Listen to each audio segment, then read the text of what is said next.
capítulo de número 7. Enquanto você procura o texto, eu quero agradecer a Deus por essa rica oportunidade de estar mais uma vez aqui na casa do Senhor.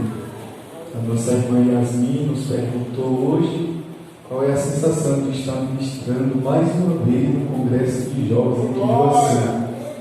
Eu disse para ela que é uma honra, né? É uma honra poder estar aqui novamente com esta igreja, juntamente com os irmãos, e o nosso coração está muito feliz em Cristo Jesus por essa oportunidade. Que se Jesus voltar ainda este ano, né, que é a nossa esperança, que venham outros e outros anos, né, pastor, para a glória de Deus, amém? Atos dos Apóstolos, capítulo 7, também quero louvar o Senhor pela vida de hoje desta igreja, pastor Sérgio Luiz, pastora Jasmine, toda a sua família, os demais obreiros, amigos, né, já, Deus continue abençoando, louvar o Senhor pela vida do pastor presidente desse ministério, aqui do campo, né, pastor Natanael, também é um amigo, e todos os pastores, obreiros, pela vida da mocidade, pela liderança que nos confiou, e pela vida de cada um. Nosso irmão Rafael, que está ali, vai estar ministrando amanhã também. Eu sei que Deus vai usar poderosamente, é um milagre de Deus. As pessoas costumam dizer que Deus não tem operado mais milagres nos dias de hoje, né? Nós é que precisamos abrir os nossos olhos espirituais. Porque se você olhar para a sua direita e para a sua esquerda, você vai ver que tem um milagre aí no seu lado. Amém? Glória a Deus. O nosso Deus é o Deus que continua operando milagres. Amém? Feliz pela vida de cada um dos irmãos. Quem achou, diga: eu amo a Bíblia. Eu amo a Bíblia. Atos dos Apóstolos, capítulo 7, versículo de número 54 ao versículo de número 60. Está escrito assim o texto sagrado. E, ouvindo eles isto, enfureciam-se em seus corações e rangiam os dentes contra ele. Mas ele, estando cheio do Espírito Santo, fixando os olhos no céu, viu a glória de Deus e Jesus que estava à direita de Deus, e disse: eis que vejo os céus abertos e o Filho do Homem que está em pé à mão direita de Deus. Mas eles gritaram com grande voz, taparam seus ouvidos e arremeteram unânimes contra ele. Então, expulsando da cidade, o apedrejaram. E as testemunhas depuseram as suas capas aos pés de um jovem chamado Saulo, e apedrejaram a Estevão, que em invocação dizia: Senhor Jesus, recebe o meu espírito. E, pondo-se de joelhos, clamou com grande voz: Senhor, não nos imputes este pecado. E tendo dito isto, adormeceu. Amém? Você pode sentar glorificando ao Senhor pela sua palavra poderosa nessa noite.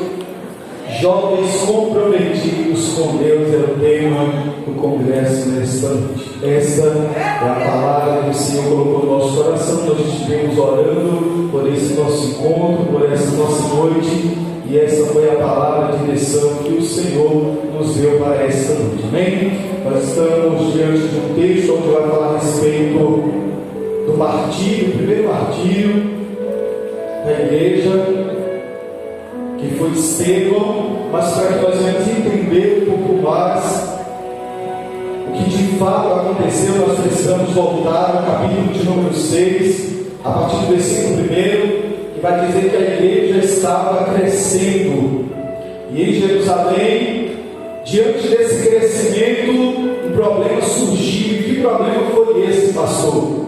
A igreja estava dedicada à oração, à pregação da palavra, mas de repente os gregos procuram os judeus para questionar o porquê que as viúvas estavam sendo desamparadas e não estavam sendo atendidas como elas deveriam ser.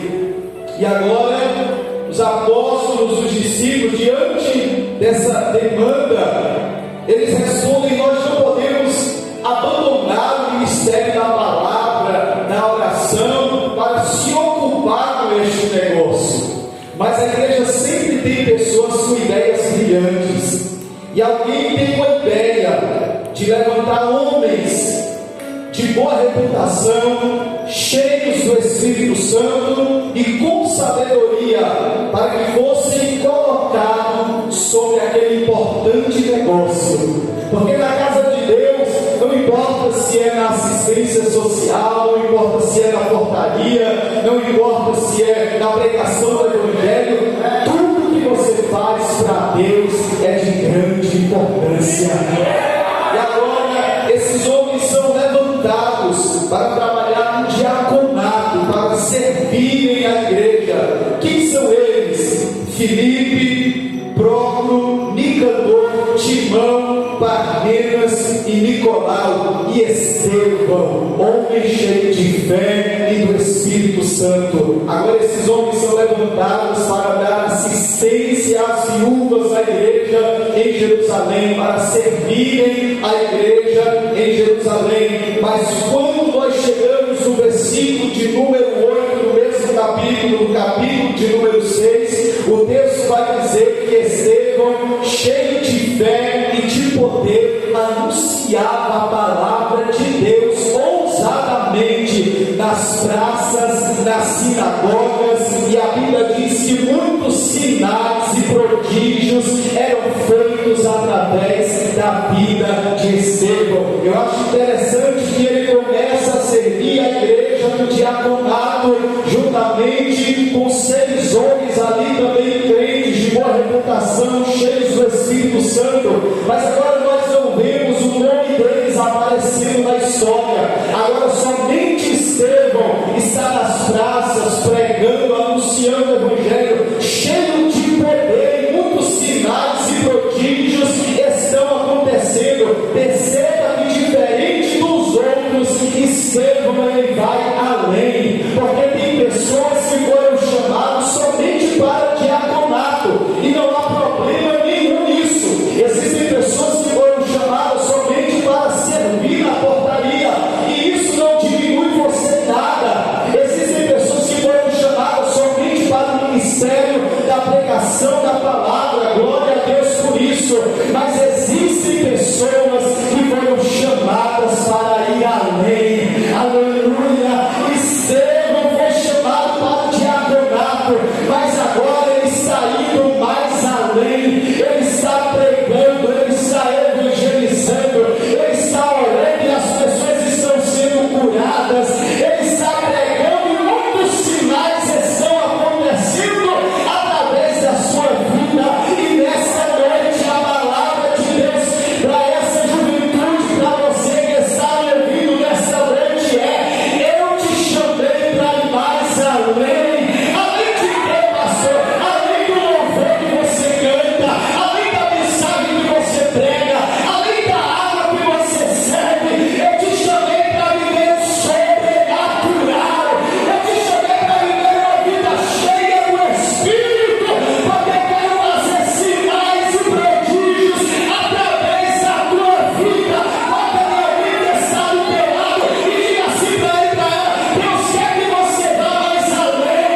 Não fala com ousadia para ele entender que Deus está falando com ele ou com ela nessa noite. E diga: Deus quer que você vá mais além. Aleluia! Estevão foi mais além. Não há problema nenhum em servir no diaconato, mas tem gente que foi chamada para ir mais além, pastor. Tem gente que vai servir só aqui, mas tem gente que vai andar os 4 cantos do Brasil. E não a gente de fora, não, a gente que está aqui dentro. Porque foi chamado para ir mais além. Estevão agora vai mais além. E ele prega como? Cheio de fé e do Espírito Santo, cheio do poder de Deus. E a pergunta de Deus para você nessa noite é: do que você está cheio? Estevão estava cheio de fé e do Espírito Santo, cheio do poder de Deus. Mas e você nessa noite? Do que você está cheio? Eu gostaria de perguntar: quem quer ser cheio do Espírito Santo de Deus nessa noite?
Mas como você quer ser cheio? Se você já sai da tua casa cheio das coisas mundanas, e quando o Espírito procura espaço num culto como esse, você já está cheio de problema, cheio de dilema, você já está cheio de pensamentos, você já está pensando no que vai fazer amanhã, e Deus está dizendo: esvazia, vai esvaziando a mente nessa noite, vai esvaziando o coração, aleluia, porque a única coisa que você precisa encher o teu coração nessa noite é da palavra de Deus. O salmista disse: eu vou encher o meu coração da tua palavra, para eu não pecar contra ti. É a única coisa que você precisa encher nessa noite, é ser cheio da palavra e cheio do Espírito de Deus. Só mais um pouquinho de retorno para mim. Estevão estava cheio de fé, cheio de poder e cheio do Espírito de Deus.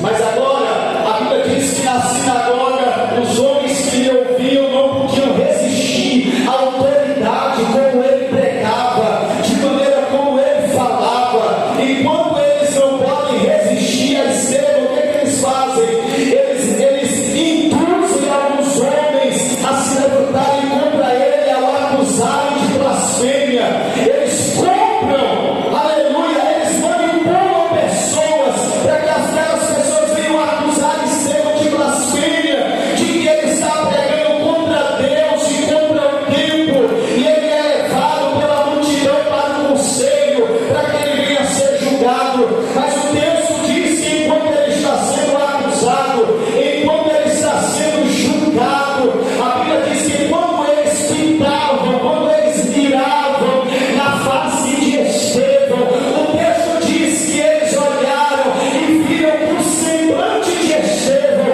parecia o semblante de um anjo. Por que, pastor? Porque todas as vezes que se levantarem unânimes para te acusarem, para te apontarem, e você estiver inocente diante de Deus e na terra, o Senhor vai fazer questão de manifestar a tua identidade celestial. Oh, aleluia! Para que eles saibam que você não é daqui. Eles olhavam para Estevão e diziam: já tem cara de anjo. Aleluia! Porque quando a terra olha para nós e nos acusa, nos aponta, Deus faz questão de olhar para nós e dizer: eu vou revelar a tua identidade. Para quê? Para que todo mundo saiba quem você é de verdade.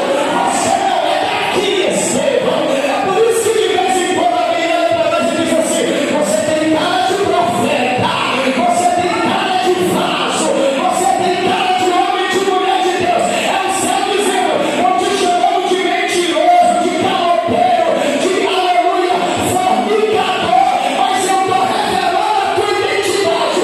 Você não é daqui, você é do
anunciar a palavra.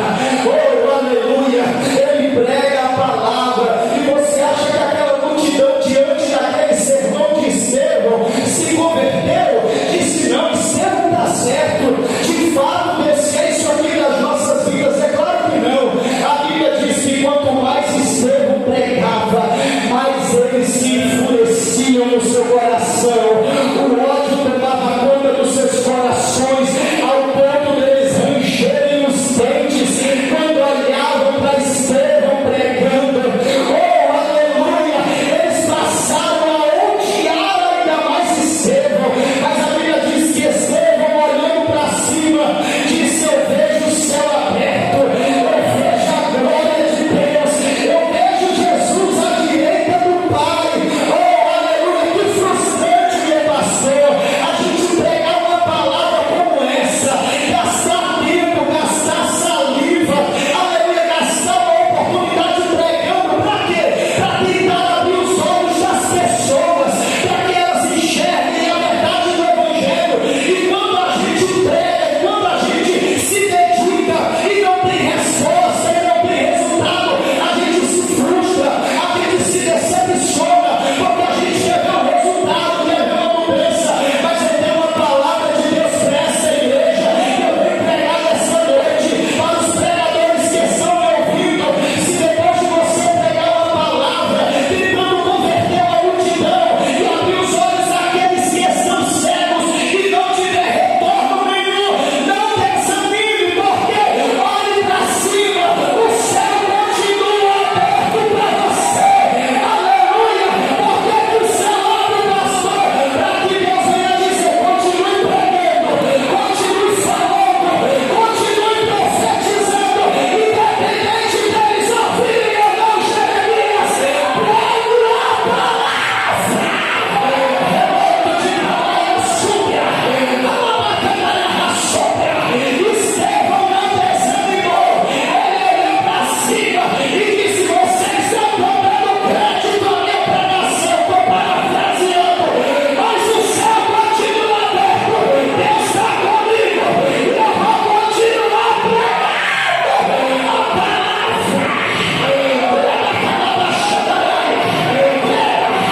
Prega, continua cantando, continua adorando, mas ninguém está dando glória, mas ninguém está sentindo nada, mas não tem manifestação nenhuma.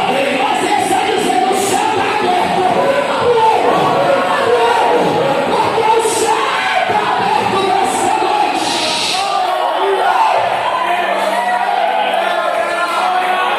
Quanto mais ele pregava, mais eles odiavam, mais eles rangiam os dentes. E Estevão,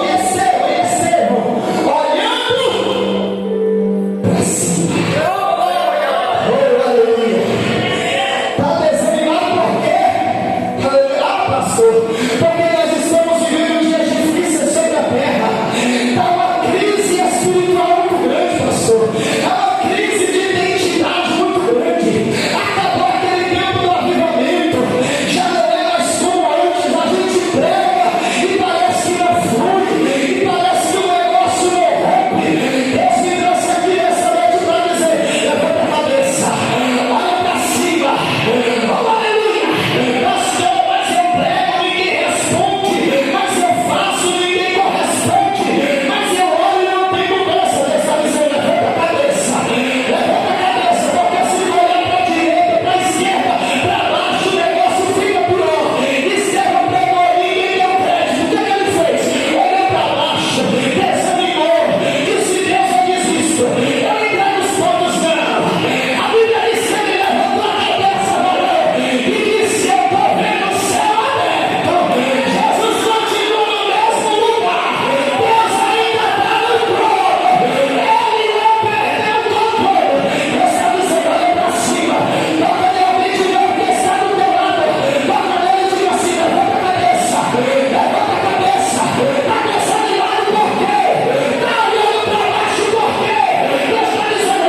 resposta.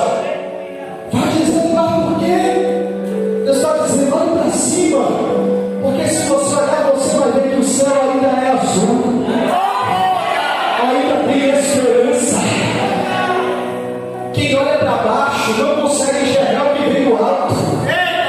Tem que levantar a cabeça. Sabe o que Deus me lembrou agora? De Abraão e Sara. Quando os anjos vão visitar a tenda de Abraão. Abraão está lá sentado. Aleluia. Aí de repente, quem é que veio visitar Abraão? Os anjos e o próprio Deus em teofania. Como foi que Abraão viu quando ele levantou a cabeça? Ele viu a visita do Todo-Poderoso. É de cabeça erguida. E você vai ver o que o céu tem para te mostrar.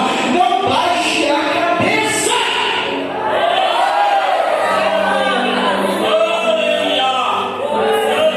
Ele olhou para o céu. Ele viu a glória de Deus. Ele viu o próprio Deus sentado no trono. Jesus à direita de Deus. E ele disse: eu vejo os céus abertos. Só que você acha que isso mudou alguma coisa? Porque eles já estavam decididos a apedrejar esse Senhor.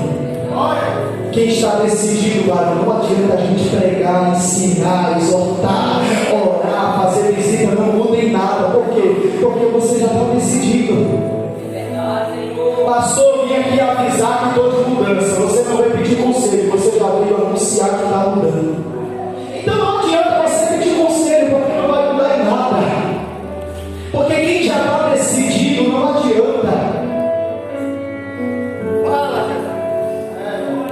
Eles não mudaram a sua opinião. Pelo contrário, eles pegaram Estevão, levaram ele para fora da cidade, e o texto diz que o apedrejaram. Diga comigo, apedrejaram. Diga mais forte, diga apedrejaram. Por quê? Porque homens que pregam a verdade normalmente são mais apedrejados do que aplaudidos. Eu vou repetir para você agora. Homens e mulheres que pregam a verdade normalmente são mais apedrejados do que aplaudidos. Aleluia. É por isso que a nossa geração é só palavra, aleluia, de massagear o ego. É só palavra de conforto. E os crentes estão mal acostumados. No dia que o pastor traz uma palavra dura, ele diz: não vou mais para aquela igreja, não quero mais saber de cargo. Bate de pé, é uma resistência grande. Aleluia. E você continua pregando, aleluia, exortando a verdade. Você não tem muito aplauso, você não tem muito seguidor, você não tem muito elogio, porque as pessoas querem ouvir o que gosta. Mas Deus está dizendo: palavra fácil, palavra que massageia o ego, palavra que te conforta, não te confronta, não te transforma, não te edifica. Você precisa conhecer a verdade. Aleluia, porque o que muda o homem é a verdade, o que transforma o homem é a verdade. Deus está dizendo: pegue a verdade, ensine a verdade, exorte na verdade, goste quem gostar, fique quem ficar. A verdade tem que ser pregada. É por isso que a palavra está escrita em João 8,32: e conhecereis a verdade, e a verdade vos libertará. Não é palavra bonita que segura a chave na igreja, é a verdade do Evangelho que te confronta, dizendo: você precisa mudar, você precisa melhorar, você precisa se posicionar. Eu tenho algo grande contigo, mas do jeito que está, não posso fazer. Deus está dizendo: ensina a verdade, prega a verdade, pregador. Ainda que você perca seguidor, ainda que você perca amigo, ainda que perca os elogios, ainda que falte a agenda, Deus está dizendo: é na verdade.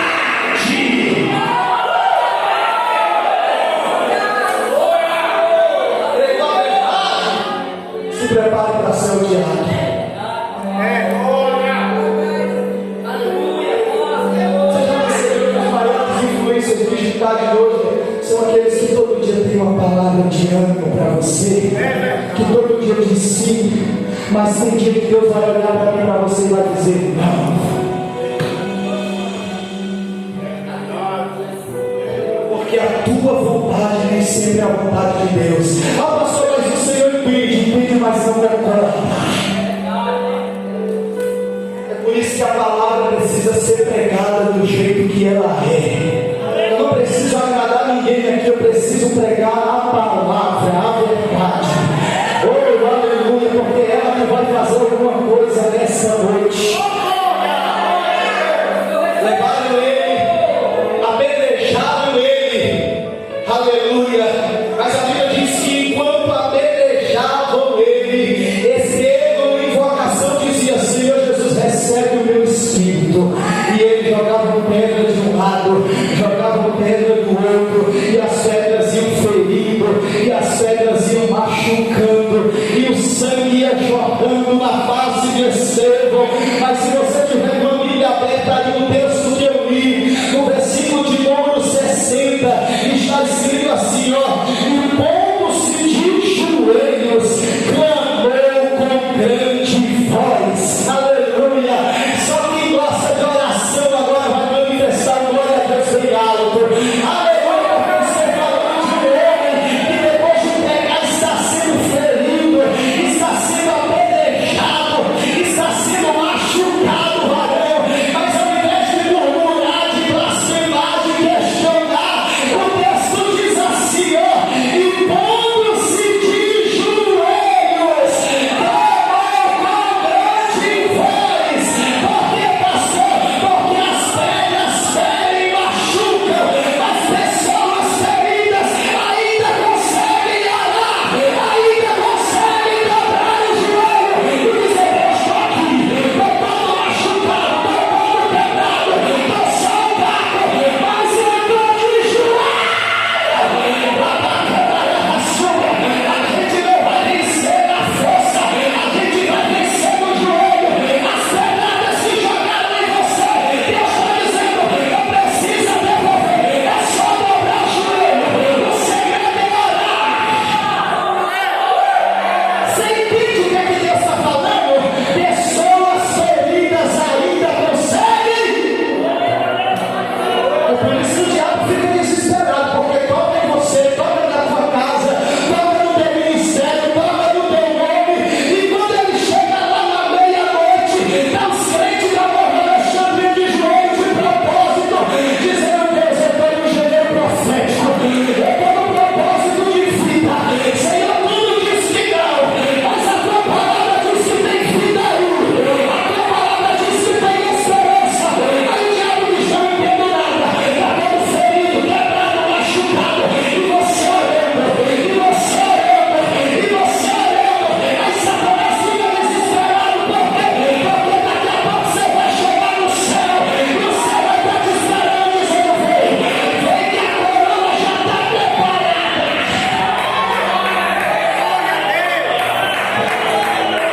Sabe por que a gente precisa orar? Porque quando nós estamos feridos, machucados, e nós oramos, a oração costuma amenizar as nossas dores. Não tem coisa melhor que você estar triste, angustiado, dobrar o teu joelho e chorar para Deus. Ah, pastor, mas eu estou ferido, eu estou machucado. Conversa, crente ferido consegue orar. É só dobrar o joelho e dizer: Deus, eu estou aqui. Não sei nem o que falar, mas eu estou aqui. Ele ora ao Senhor. E o texto termina dizendo assim: e tendo dito isto, adormeceu. Por quê? Porque crente não morre, crente dorme no Senhor. Por quê, pastor? Porque o que a gente chama de morte, a Bíblia chama de sono.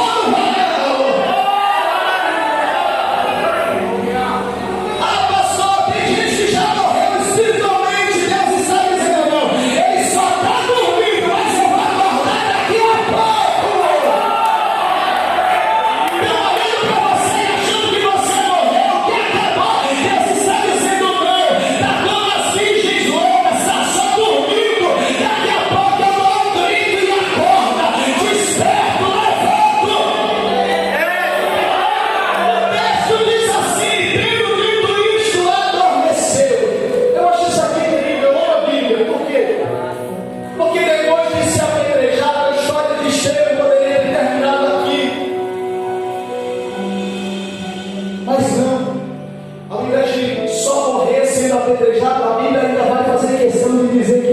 ajoelha e ora.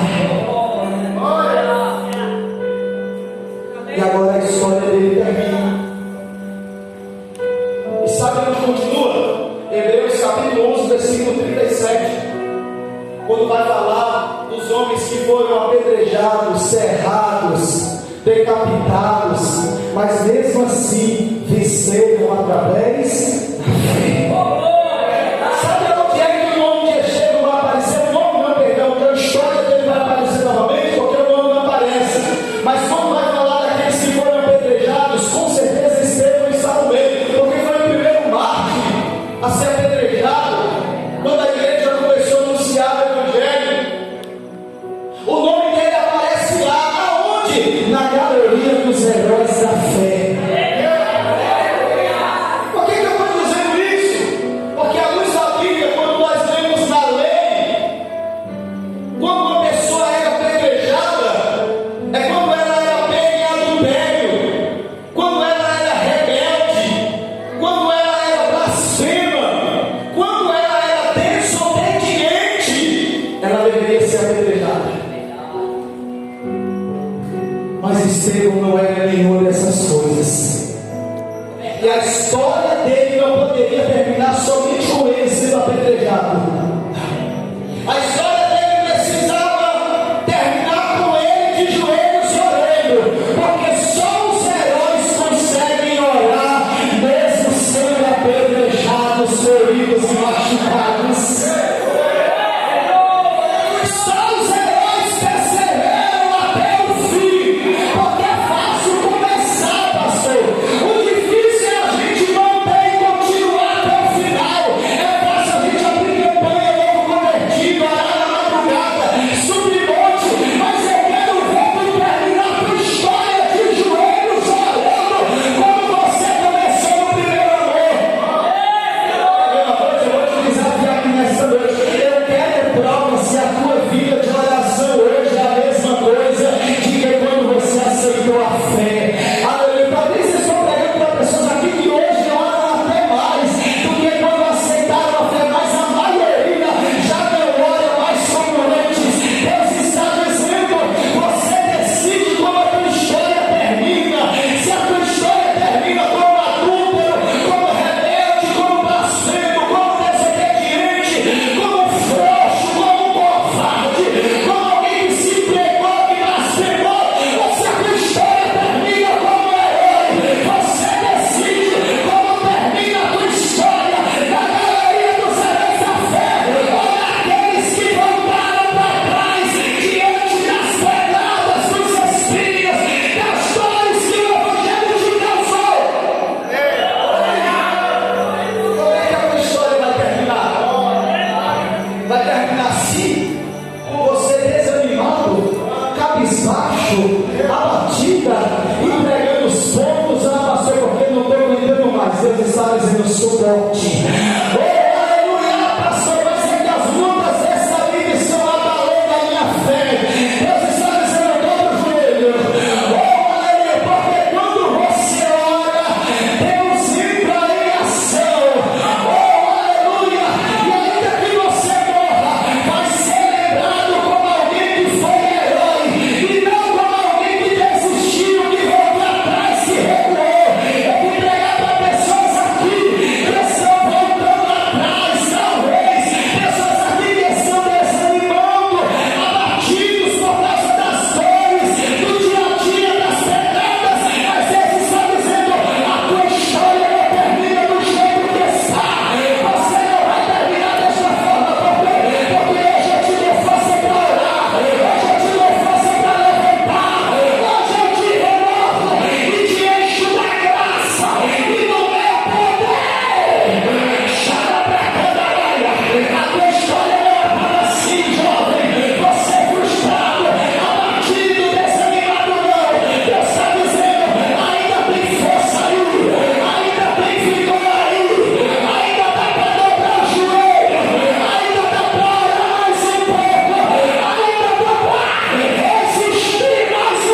isso. Você ainda vai fazer história.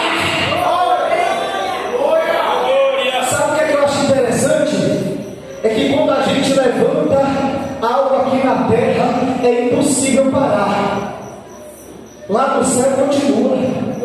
Como assim, pastor? Tudo que é ligado na terra é ligado no céu.